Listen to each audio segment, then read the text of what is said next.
hadirin hadirat peserta kuliah umum, wabil khusus dumateng narasumber. Sebagaimana kuliah umum ini tidak ada tema, juga tidak ada moderator. Alasannya keranten satu, narasumbernya kiai, mosok kiai diatur suladab. Niki alasan yang nomor dua sebenarnya. Yang nomor satu niku sanjangi. Niki 153 dosen inkafa niki sami ajri dados moderator. Keranten narasumber nggo jlokan janji. Nyuwun izin dateng Kiai Ahmad Bahauddin menawi wonten pertanyaan dari hadirin maupun hadirat dari mahasiswa mahasiswi diberi kesempatan niki nggih. Saderengipun ditutup kalian doa. Nyuwun izin rumiyin keranten narasumber kiai. Nggih, alhamdulillah dipun paringi izin. Monggo. Yang mau bertanya ada 2 mic. Pertanyaan boleh disampaikan dengan catatan pertanyaannya harus berbobot. Kalau tidak berbobot mungkin cukup MC yang menjawab. Lah masa Gus Bahak jauh-jauh dari Lasem ke sini, beliau ini kan terkenal di YouTube, di medsos sebagai kiai muda yang alim. Pertanyaannya harus berbobot, jangan memalukan inkafa. Harus benar-benar fakih, bukan mutafakih.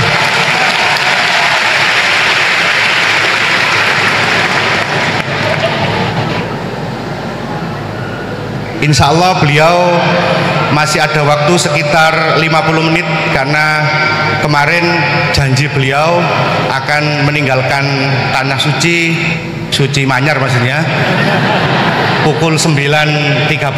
Monggo angkat tangan dari Muhibbin nggih. Oh, dari mahasiswa nggih. Langsung mawon, tidak pakai dilis.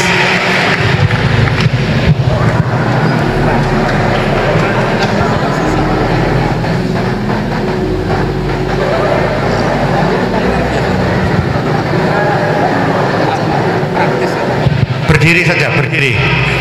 Ya.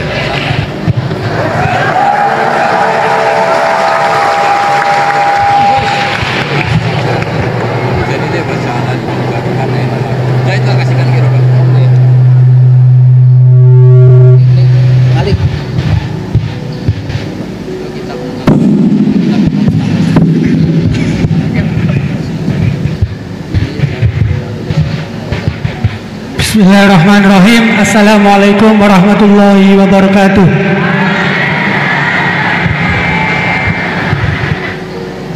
Langsung saja, ngapunten Gus. Di sini ada beberapa pertanyaan yang agak masih grundel di hati gitu. Soalnya belum dapat pertanyaan, belum dapat jawaban. Yang pertama mengenai dari tadi penjelasan dari Gusti Allah menciptakan hamba di dunia ini, ada yang taat dan ada yang suka bermaksiat gitu. Mengenai takdir Allah Subhanahu wa taala, Allah menciptakan hamba-hambanya dengan variasi yang berbeda. Kemudian manusia diciptakan dengan dibekali dengan akal untuk membedakan dari setan dan juga malaikat. Kemudian pertanyaan saya, dulu mana Gus antara takdir yang ditentukan oleh Allah atau pilihan akal kita gitu, begitu intinya. Soalnya kan bukan kalau orang bermaksiat kemudian dulu mana Allah menentukan dia bermaksiat atau akalnya yang memilih untuk bermaksiat. Itu pertanyaan yang pertama. Untuk pertanyaan yang kedua, nggih ngapunten. Untuk pertanyaan yang kedua, intinya kan tadi istihad daripada ulama itu menentukan hukum yang berbeda-beda. Terus kemudian kita sebagai yang hanya tabik saja mengikut, itu bolehkah? Kan dari kata guru saya, kalau hukum fikih itu yang ringan-ringan disebarkan nggak apa-apa. Kalau tapi yang berat-berat dipakai sendiri gitu. Tapi biasanya kan kita kebalikan. Yang ringan-ringan soalnya kita tahu ilmunya, kita yang pakai. Terus kalau ada orang yang tanya, biasanya kita yang kasih yang jawaban yang berat-berat daripada hukum fikih. Jadi yang saya tanyakan, kalau berpindah hukum dari awalnya ikut imam ini terus kemudian ikut imam ini, itu bagaimana batasan-batasannya gitu. Syukron. Baik, terima kasih. Niki pertanyaan yang ringkas disampaikan cukup panjang. Niki langsung dipun jawab nopon. Oke, monggo Yai. Ini tadi hoax itu, saya waktunya tinggal 10 menit, enak saja kok. Tidak, saya nanti langsung itu, mungkin langsung ke Jogja, kan jadwalnya itu saya memang ke Jogja. Baru ini saya ke Jogja naik pesawat, gara-gara hormat ke Mas Buhin.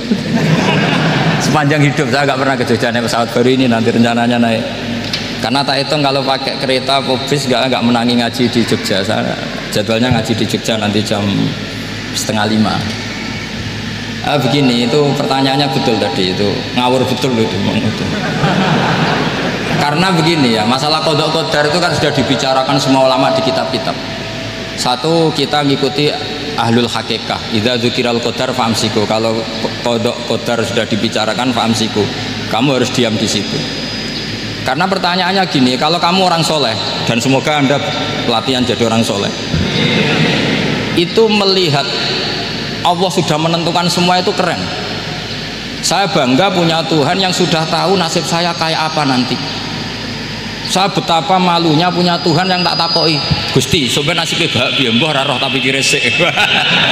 Itu kan ngeri betul. Sehingga kalau kamu soleh itu pokoknya bangga kalau Allah sudah tahu apa yang akan terjadi. Nah, soal kepanikan kita kan kadang engkau nang wis ngerti aku celoko, terus gunanya apa aku sholat, itu kesalahan kita.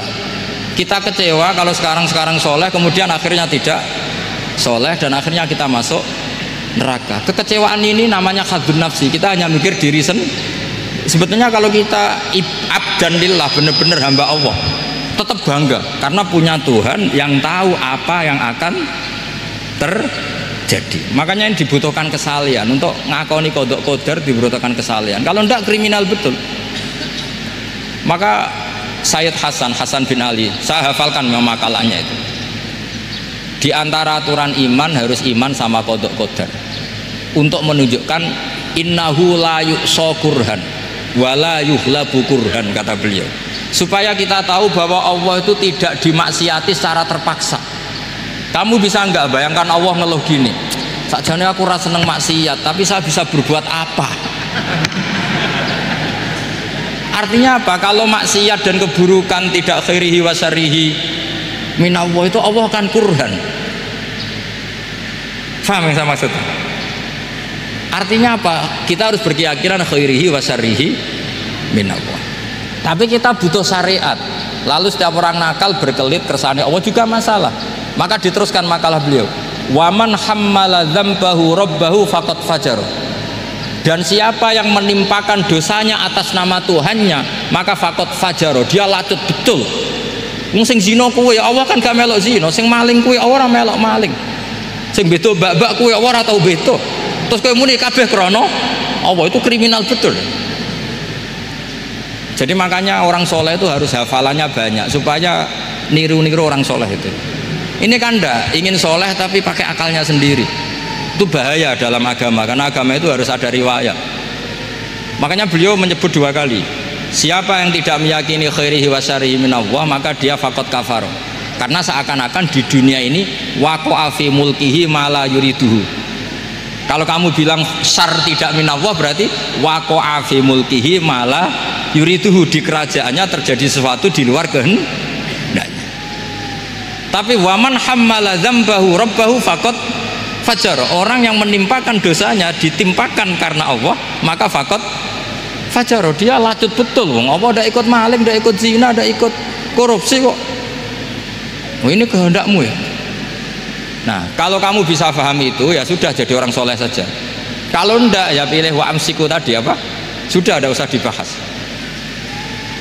Jadi saya mohon semua yang dengar ngaji saya ini, yang enggak tobat supaya tobat, yang sudah tobat ditambahi ilmu, karena biasanya tobat ya karena tidak ngerti apa-apa, semua mikir. Itu makalnya Sayyid Hasan bin Ali, cucunya Rasulullah SAW, dan itu diamini oleh semua ulama.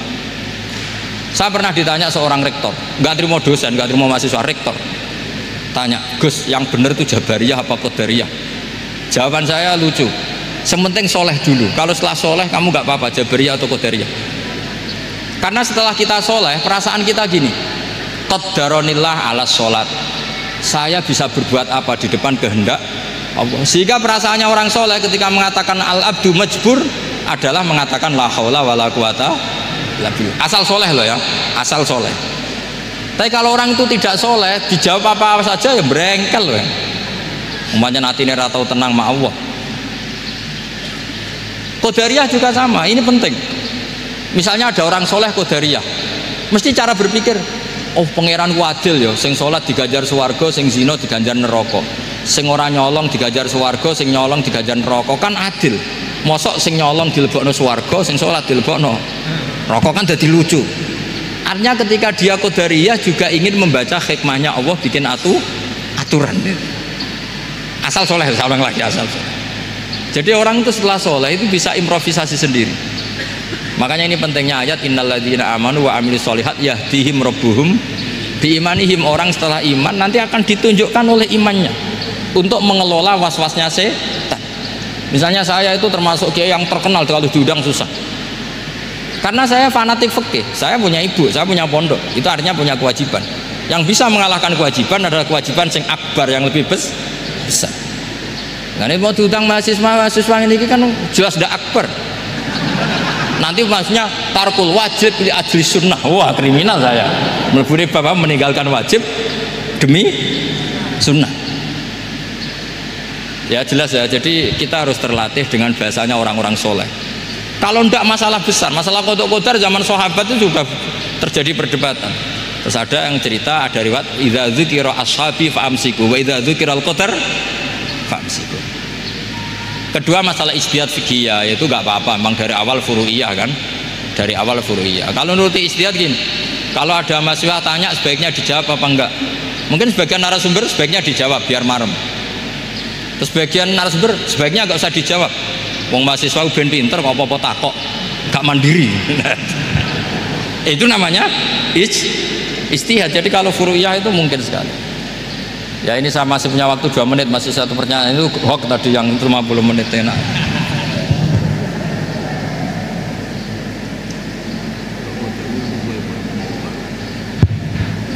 Menawi masih ada, monggo. Oh nggih, mboten saged. Tolong operator.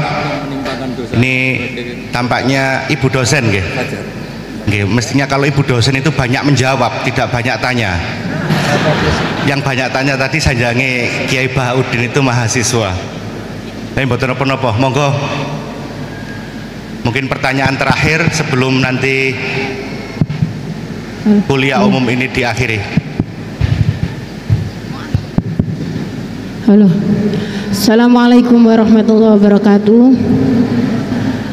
Alhamdulillah, injing menika saged pinanggi kali Gus Baha, matur suwun kesempatan menika. Sebenarnya kalau ada orang yang nggak mau bertanya itu karena nggak mau bertanya itu karena malu, ya karena malu. Tapi saya sebenarnya pertanyaan saya ini remeh, walaupun remeh saya tidak mau dijawab oleh MC Gus, langsung dijawab panjenengan mawon.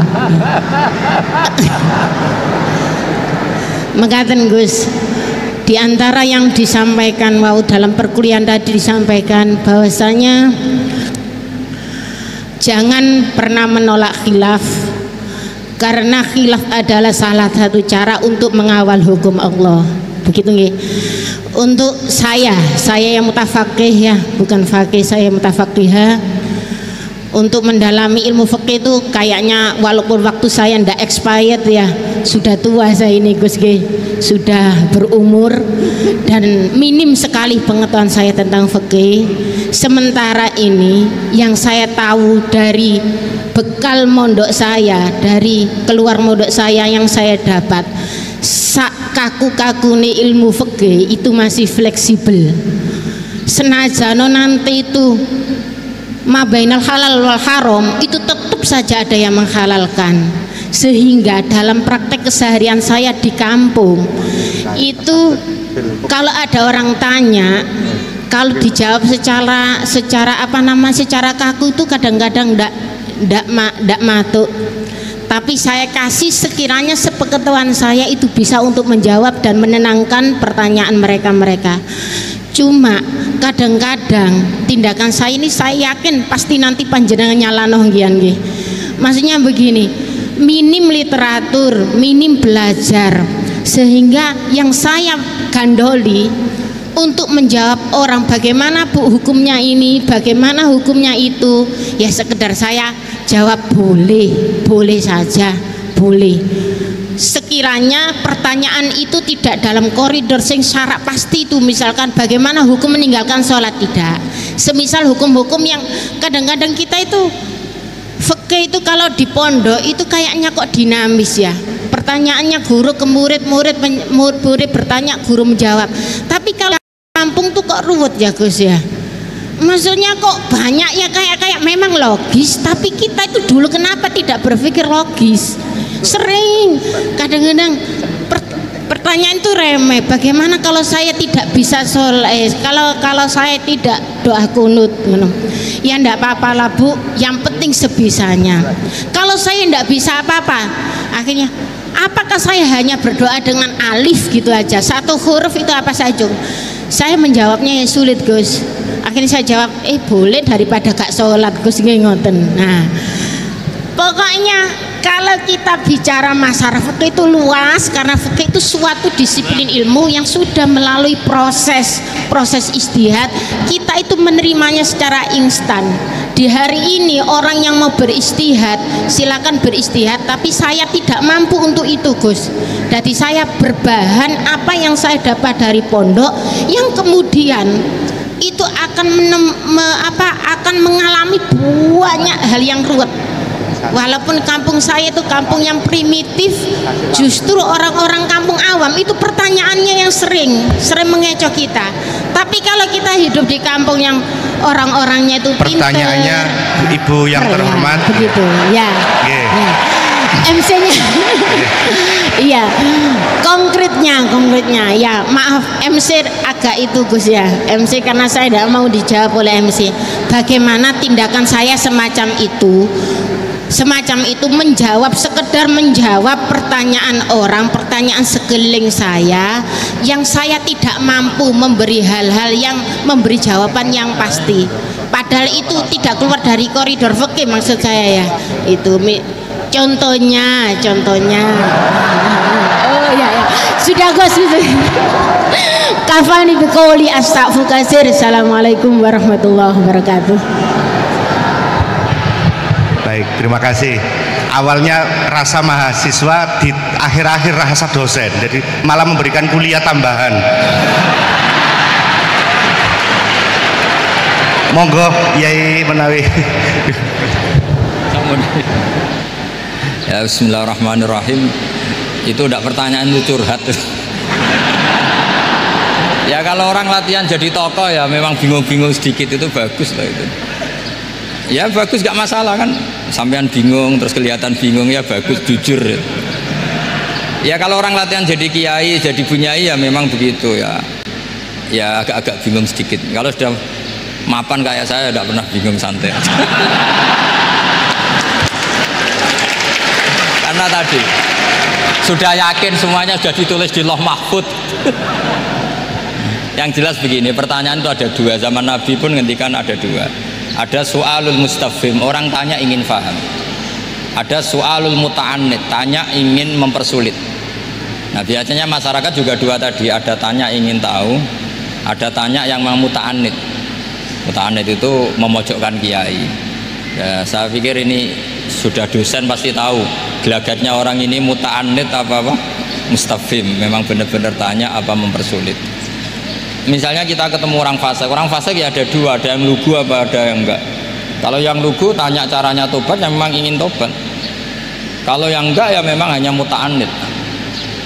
Sehingga kata masyiatullah itu juga pernah dipakai orang kafir.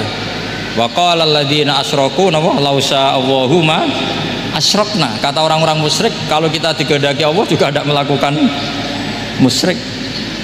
Tapi mereka ingin menjebak Nabi bahwa kamu yang kampanye tentang masyiah, berarti kita musyrik pun karena masyiah. Orang kampung juga gitu. Saya masih ingat guru saya Kiai Haji Maimun Zubair pernah ditanya tentang orang haid yang karena free sex, karena seks bebas, bukan karena ketularan atau karena orang lain, memang dia sendiri yang nakal. Yang tanya dokter, tentu yang tanya dokter. Dokter itu berambisi menemukan obat haid. Jawabannya Mbak Mun itu unik, padahal beliau itu sangat sayang sama umat. Jawabannya beliau gini, dok, sesuatu yang menjadi hukuman Allah supaya orang mau kembali tobat, ya Allah diberi hak. Intinya kan mesti misalnya ada orang hidupnya boros, kemudian punya utang banyak, dia agak dipercaya masyarakat, terus kamu ditanya solusinya gimana, ya gak perlu ada solusi. Itu memang hukumannya orang yang salah, biar roh rasane lahum fid dunya khizyun, ada unsur kehinaan. Ada orang selingkuh dikucilkan masyarakat, terus tanya kamu gimana caranya nggak dikucilkan, ya Allah diberi hak untuk memberi hukuman. Begitu juga penyakit-penyakit yang karena kesalahan manusia, Allah harus kita beri hak untuk memberi apa? Hukuman. Meskipun berkali-kali kita memberi pintu apa? Tobat. Nah, biasanya juga gitu, orang belajar itu wajib nggak? Kan wajib. Masyarakat tuh nggak mau belajar tentang agama, kemudian karena nggak belajar, setiap ada masalah agama dia tidak bisa, terus galau. Ya Allah beri hak memberi sanksi orang yang nggak mau belajar, itu kan membawa kebodohan. Kebodohan itu mesti zulumat, mesti kegelapan menjadi kegalauan. Jadi misalnya ada mbak-mbak kok sampai perawan tua agak nikah, atau kangkang sampai jaka tua agak nikah, tanya saya, Gus caranya nikah gimana? Itu keangkuhan kamu, wis ra ganteng pilih-pilih. Mesti harus gitu jawabnya. Karena memang yang menyebabkan itu adalah keangkuhan. Wis ngerti elek ora Gus, ora anak wong sugih, njuk wong ayu. Lalu gak payu rabi itu karena keangkuhan apa karena apa tuh Pak? Nah itu zaman Nabi sudah gitu ya, ada su'alu mustafimin, ada su'alu muta'anidin. Terus ada beberapa masalah yang sebetulnya itu hukuman Allah. Saya itu merasa kaya, bahkan mungkin kategorinya kaya sekali, bukan karena materi saya banyak, enggak. Saya ini pengagum hadis atau riwayat lah, kalau kamu nggak percaya itu hadis, karena muttorib. Wa'mal li akhiratika ka'annaka tamutu apa? Ghadan. Beramallah untuk akhiratmu seakan-akan kamu mati besok. Saya ini kan kecelok kiai gede, di 200.000 menurut saya itu banyak sekali. Wong urip nganti sesuk di 200.000 ini mewah menurut saya itu. Sampean kan enggak, seorang kiai goblok, bayangno urip nganti 10 tahun ke depan. Duit 2 juta ya kurang, 10 juta ya kurang. Padahal konsep kita ini kata Rasulullah atau kata ulama lah yang jelas itu. Ngamallah untuk akhiratmu seakan-akan mati besok. Maka hidup saya itu tenang sekali. Cara di masalah, misalnya saya suatu saat sampean bully, paling pikiranku dibully masyarakat, sesuk is mati, sesuk is ber, sesuk kok ijek urip, bayangno sesuk meneh, sehingga aku nganggep punya masalah hanya sehari. Kamu kan nggak bayangkan hidup itu panjang, sehingga yang merasa miskin terus, sehingga kadang merasa istrinya kok ini terus padahal masih panjang. Jadi kalau kamu pakai konsep ulama tadi, wa'mal li akhiratika ka'annaka tamutu ghadan, beramalah untuk akhiratmu seakan-akan kamu itu mati besok. Sehingga yang saya asik ya kalau sholat itu saya asik, ngajar asik, karena ini untuk bekal mati. Kalau uang betul, tanyakan istri saya punya uang 200.000 itu anggap banyak sekali. Uang urip nganti sesuk ada duit 200.000 itu mewah betul loh. Terus kemudian ada orang galau, uang 10 juta kurang 20. Kegalauan ini adalah dia salah persepsi, nganggep urip itu panjang. Ini wayul hihimul amal, orang yang dibuai oleh angen-angen. Nah ini melebu alhaakumut takatsur hatta zurtumul maqabir. Ya bu dosen yang rasa mahasiswa ya, atau mahasiswa yang rasa dosen tadi kata MC. Ini enggak gitu, keliru MC. Dosen yang rasa bunyai. Jadi lebih keren, dosen yang apa? Rasa bunyai. Ya saya kira demikian. Assalamualaikum warahmatullahi wabarakatuh. Waalaikumsalam.